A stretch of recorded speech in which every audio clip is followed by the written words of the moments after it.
as top Democrats warn against administration's current plan.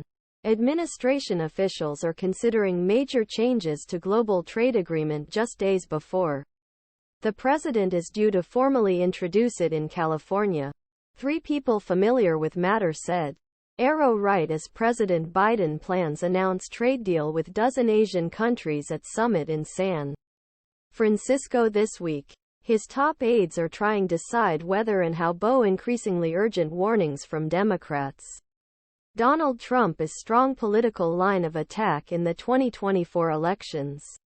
The Indo-Pacific Economic Framework for Prosperity, which administration officials have been working on for more than a year, aims to tie the United States more closely to its allies in the region as a way counter China's growing influence. Although hundreds of diplomats gathered in California for the announcement and trade summit, their efforts were complicated by resistance from Democratic senators and some labor leaders in Washington. The sources, who discussed private conversations on condition of anonymity, said White House officials were warned months ago about Democrats' concerns but instructed officials to press ahead with the deal until it abruptly reneged on them in the last few days.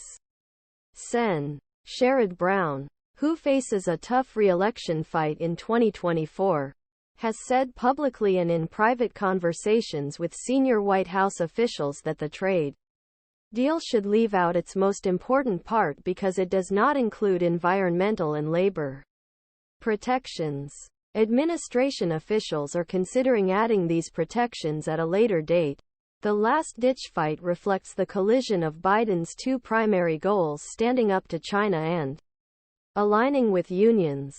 Obama administration's proposal that upset labor groups. But it is also difficult to persuade poorer Asian countries to accept the labor standards sought by the U.S. labor movement, which Biden is proud support. A key part of the new agreement will aim to support trade by setting common trade rules across the agreement. The trade leg is challenging because Biden promised American public that he would only make worker-centered trade deals, and some of the other IPEF countries are not on that view so far, said one person briefed on talks. A spokesman for the U.S. Trade Representative also declined to comment.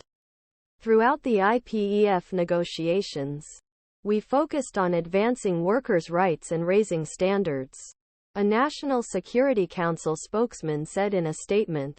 We are on track to make meaningful progress and lay the foundations for a new framework for regional economic cooperation. As wars rage in Middle East and Europe, Biden saw the broader deal in Asia as a vital foreign policy victory that brings rising powers such as Vietnam and Indonesia closer into alignment with United States at a time when China's economy is particularly fragile. Closer trade ties with these countries have a geopolitical and economic purpose. As the United States seeks to move south,